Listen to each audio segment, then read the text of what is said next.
જય શ્રી કૃષ્ણ મિત્રો પાવન પુરુષોત્તમ માસને શરૂ થઈ આજે 9મો દિવસ થઈ ગયો ને આજે આપણે આ પાવન પુરુષોત્તમ માસના 9મા દિવસની કથા સાંભળીશું ને કથા સારી લાગે તો લાઈક કરજો અને તમારા મિત્રને પરિવારમાં પણ શેર કરજો, જેથી કરી તેઓ પણ આ કથાનું શ્રવણ કરી પુણ્યફળની પ્રાપ્તિ કરી શકે.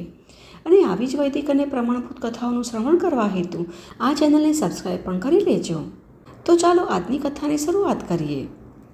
બોલો પુરુષોત્તમ રાયની જય. તો મિત્રો, આગળ આપણે સાંભળ્યું કે મળ માસનું દુઃખ દૂર કરવા શ્રી હરિ વિષ્ણુ તેમને ગોલોકમાં ભગવાન શ્રી કૃષ્ણ પાસે લઈ ગયા અને દુઃખી થયેલ મળમાસને ભગવાન શ્રી કૃષ્ણએ પોતાના શરણમાં લીધો અને પોતાનું બરાબર્યું નામ પુરુષોત્તમ આપ્યું, જેનાથી આ જગતમાં તેનો મહિમા ખૂબ જ વધી ગયો.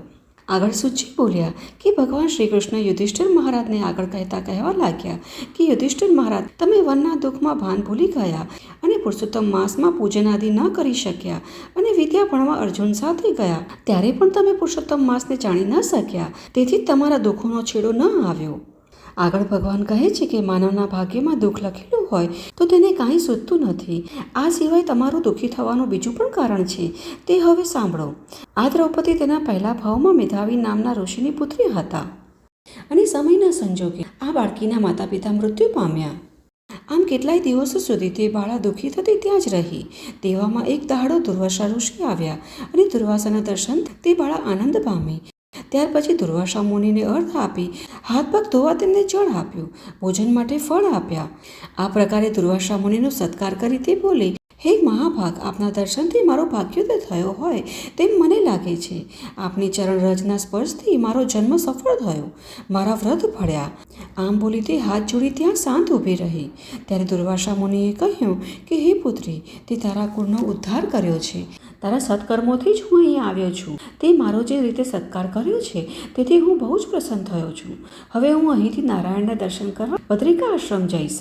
ત્યારે તે બાળા બોલી કે હે ઋષિ, આપે મારી સંભાળ લઈ મને કૃતાર્થ કરી છે, પણ મારા હૃદયમાં જે દુઃખની જ્વાળા સળગે છે તેથી મને ઊંઘ પણ નથી આવતી. મને મોત વહાલું લાગે છે. આમ કહેતી બાળા ઋષિના ચરણોમાં પડી ગઈ. હવે બાળાનું દુઃખ સાંભળી દુર્વાસા શું કરવું તેના વિચારમાં પડ્યા. તો આ પ્રકારે ઇતિશ્રી બૃહન્નારદીય પુરાણમાં દુર્વાસાનું તપોવનમાં આવવું તે નામનો 9મો અધ્યાય સંપૂર્ણ. બોલો પુરુષોત્તમ રાયની જય. હવે ચાલો મિત્રો, આપણે પુરુષોત્તમ માસની કથા પણ સાંભળી લઈએ. ને આ કથા છે નણંદ અને ભાભીની. કથા અનુસાર એક બ્રાહ્મણ હતો અને એક બ્રાહ્મણી હતી. બંને જે મળે તેને સંતોષ પામી સુખપૂર્વક રહેતા હતા. હવે પેઢી વિસ્તાર મોટો હતો, તેથી 9 છોકરાઓનું પરણે પૂરું થતું હતું. ઘણીવાર તો રાંધેલું ધન ભાગ્યમાં પણ ન આવે. આમ છતાં બ્રાહ્મણી સંતોષવાળી ઘર ન ભાવે. તેનું પિયર ગામમાં હતું. ભાઈઓ શ્રીમંત હતા, છતાં તેણે દુઃખના કોઈ વખતે ભાઈઓના ઘેર મીઠ માંડી ન હતી. હવે એક સમય ભાઈના ઘેરે પુરુષોત્તમ માસનું ઉજવણું હતું, એટલે ભાભી લોક કાજે નણંદને નોતરો દેવા આવી. પોતે શ્રીમંત હોવાથી ઉજવણામાં આખા ગામમાં બ્રાહ્મણોને જમાડવાની છે એવા અભિમાનથી તે ફૂલી સમાતી ન હતી. આમ અભિમાનથી નણંદના ઘરે આવીને બોલી કે 9 નોણિયા, 10મો દવે અને 11માં બાઈ તમે. જ્યારે હું બોલાવું ત્યારે મારા ઘરે જમવા આવજો. આજે મારે પુરુષોત્તમ માસનું ઉજવણું છે. ભલે ભાભી, જરૂર આવીશું. નણંદે પોતાની ભાભીનું નોતરું ભાવપૂર્વક સ્વીકાર્યું. ત્યાર પછી ભાભી હાથણીની ચાલે ચાલતી થઈ. હવે ભાભીના ગયા પછી નણંદને મહા દુઃખ થયું, કેમ કે પોતાના વહાલા બાળકોને તેને નોળ્યા કહ્યા. ભગવાને મને 9 બાળકો આપ્યા, તે ઓછા કોઈને ઘેરે ખાય છે? હશે મોટા ભાભી છે, કહી નણંદે મન વાળ્યું.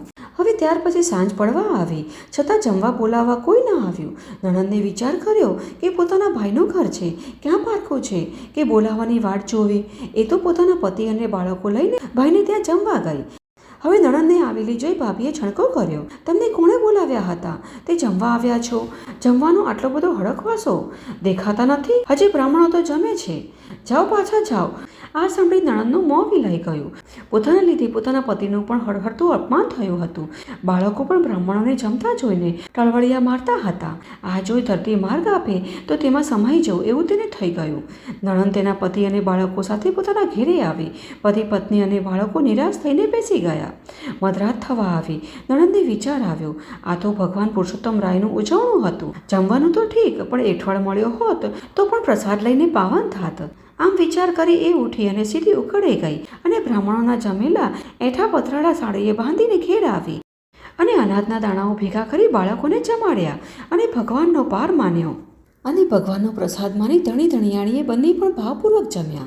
મોડું થઈ ગયું હતું એટલે પતરાળા એમને એમ ઘરમાં જ પડ્યા રાખ્યા અને ભગવાનનું રટણ કરતી કરતી સૂઈ ગઈ. ત્યાર પછી સવાર વહેલી થઈ એટલે નણંદ ગુપચુપ ઉઠી અને પતરાળા ઉપાડવા ગઈ. ત્યાં તો આ શું, બધા પતરાળા સોનાના અને અનાજના દાણા મોતીના. બ્રાહ્મણીના આશ્ચર્યનો પાર ન રહ્યો. તેણે પોતાના પતિને જગાડ્યા અને ભગવાનની કૃપાનું ફળ બતાવ્યું અને બંને જણા ભગવાનની કૃપાને લીધે ગાંડા ઘેલા થઈ ગયા. આ જોઈ પતિએ કહ્યું, આપણે ગરીબાઈના લીધે વ્રતનું ઉજવણું કર્યું નથી. જો તું કહે તો આપણે પણ બ્રાહ્મણોને જમાડીએ. ધર્મના કામમાં મારી ના હોય, આજે નોતરું દઈ આવો, આમ બ્રાહ્મણીએ કહ્યું. ત્યારે બ્રાહ્મણ તો ઘરે ઘરે નોતરા દઈ આવ્યો અને સોના અને મોતી વેચી સાધુ સન્માન લઈ આવ્યો. 5 પકવાનની રસોઈ થવા લાગી. ગામમાં વાત ફેલાઈ કે બિચારા ગરીબને ભગવાન ફળ્યા. રાતમાં જ તેનું ભાગ્ય ફળી ગયું. એઠા પતરાળા સોનાના થઈ ગયા, એઠવાડના દાણા મોતીના થઈ ગયા. હવે ધીમે ધીમે ગામમાં આ વાત ફેલાવા લાગી અને ભાભીએ વાત જાણી કે તુરત જ ધસમસતા પૂરની પેઠી દોડતી આવી ને નણંદબાને ગાળો દેવા લાગી. હે ચોટી, લાવ મારા પતરાળા, ક્યાં તારા બાપના હતા તે તું લઈ આવી છે? ત્યારે નણંદે નમ્રતાથી કહ્યું કે ભાભી ધીરા પડો, આ પડ્યા વધેલા પતરાળા તમે સુખીથી લઈ જાઓ. આ સાંભળી ભાભી તો સોનાના પતરાળા અને મોતીના દાણા જોઈને રાજી રાજી થઈ ગઈ અને પતરાળા માથે ઉપાડી ઘેરી લઈ આવી અને ઘરમાં જઈ ઉતાર્યા તો વાસી અઠવાડાના પતરાળા ગંધાવા લાગ્યા. આથી ક્રોધે ભરાઈને તે બધા જ પતરાળા નણંદના વાડામાં ફેંકી આવી અને જુએ છે તો નણંદના ઘેરે બ્રાહ્મણો આનંદપૂર્વક જમે છે ને આશીર્વાદ આપે છે. આવી રસોઈ તો ઘણા દહાડે જમ્યા. ભગવાન પુરુષોત્તમરાય તમારું કલ્યાણ કરો. તો જેવા પુરુષોત્તમરાય નણંદબાને ફળ્યા તેવા સૌને ફળજો.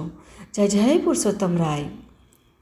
તો આ હતી આજની અમારી પુરુષોત્તમ માસના 9મા દિવસની મહાત્મ્ય કથા અને અમને આશા છે કે આ કથા તમને સારી લાગી હશે. જો તમને આ કથા થોડી પણ સારી લાગી હોય તો કોમેન્ટ બોક્સમાં જય પુરુષોત્તમરાય અવશ્ય લખજો. અને ચાલો પુરુષોત્તમ માસના 10મા દિવસની કથા સાથે ફરી મળીએ. જય શ્રી કૃષ્ણ.